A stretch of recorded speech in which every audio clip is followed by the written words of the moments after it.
Lakers fans, buckle up, because this is one of those questions that can send ripple effects across the entire roster, the cap sheet, and even the playoff outlook for next season. Imagine a sharpshooter with range, speed, and a quick trigger reuniting with the purple and gold. Now, picture the spacing opening up for LeBron James and Anthony Davis. It sounds perfect, right? But here's the real twist: there's way more to this story than just signing a player. So, before you scroll away, stick with me for the next few minutes, because this update might just shock you about how real or not so real Malik Beasley to the Lakers truly is. Welcome back to the channel, and today's topic is all about a fan favorite, a sharp shooting guard who once wore the Lakers jersey, Malik Beasley. His ability to stretch the floor made him a valuable piece, but his short stint left fans wanting more. So naturally, the question comes up: should the Lakers consider bringing him back, and more importantly, can they actually sign him under the current financial landscape of the NBA? On the surface, it looks straightforward: a shooter is available, and the Lakers need shooting. But when you look closer, the puzzle gets way more complicated. Let's start by revisiting Malik Beasley's role during his time with the Lakers. He came in as part of a trade package that was meant to reshape the roster around LeBron and AD. Beasley's reputation was built on one thing: his ability to shoot the three. And not just average shooting. This is a guy who can knock down multiple threes a night and stretch defenses in ways the Lakers desperately needed. While his tenure wasn't long, we all saw flashes of how his skill set could have elevated the offense if given more time and trust within the system. He's the type of guard who doesn't need the ball in his hands constantly. Instead, he thrives on catch-and-shoot opportunities, which is exactly what happens when LeBron collapses defenses and AD draws double teams. Now, let's move into the financial reality. The Lakers are not operating with an open checkbook here. The team is navigating a tight salary cap, and with the second apron looming under the new CBA rules, every signing matters. Malik Beasley, as of now, is looking for a home that values his skills but also provides the right role. For the Lakers, the key question is this: does Malik's market value line up with what Los Angeles can actually afford without sacrificing roster flexibility? Because if Beasley is looking for mid-level money, things get dicey. The Lakers already have big contracts tied up in LeBron, AD, and other key contributors. Even with cap exceptions, the margin is slim. So, while a Malik Beasley signing sounds exciting, it's not as simple as just offering him a spot. Another angle here is roster construction.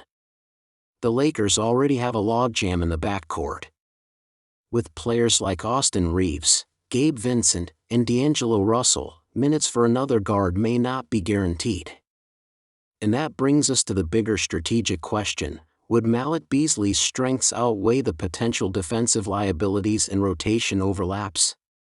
Because while he can shoot lights out, Beasley has often been criticized for his defense. Adding him could make the Lakers' offense more explosive, but it could also open up vulnerabilities on the other end of the floor. But here's where it gets interesting: timing. The Lakers have shown in recent seasons that they like to keep a flexible roster.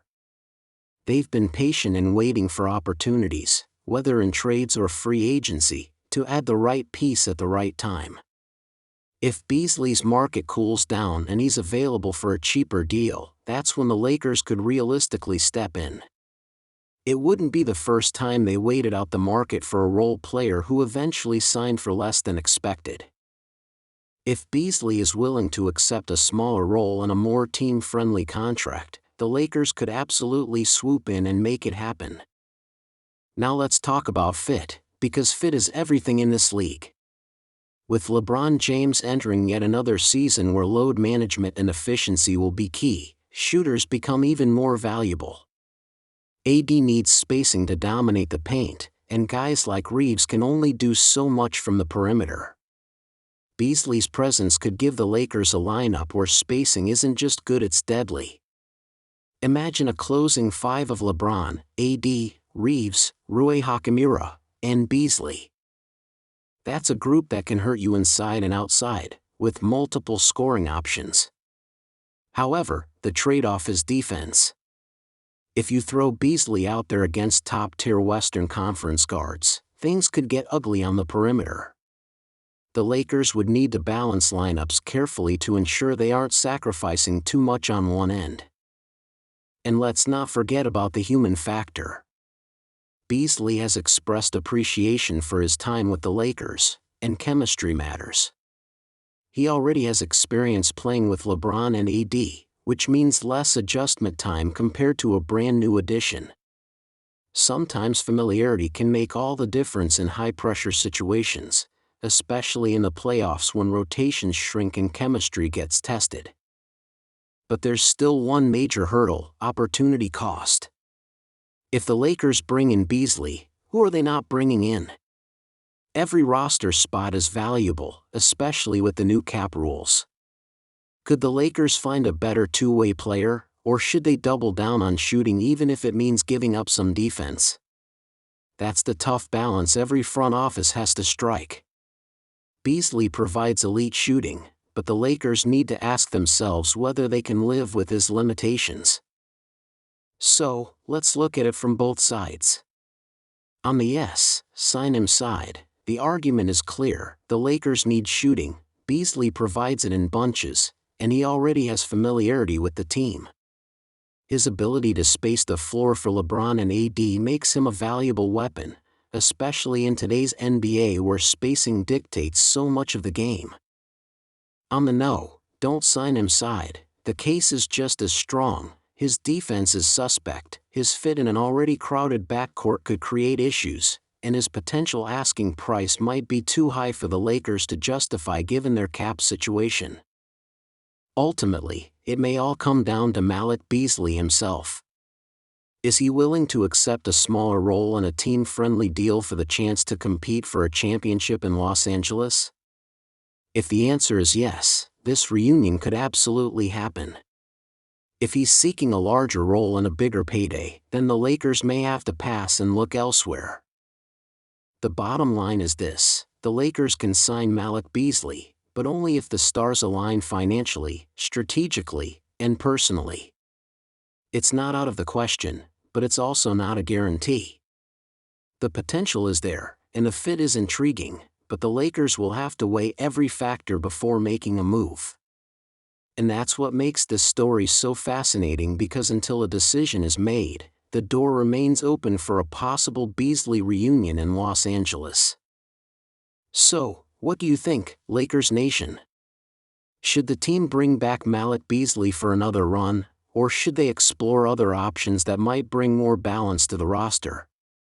Drop your thoughts in the comments below, because this debate isn't going away anytime soon.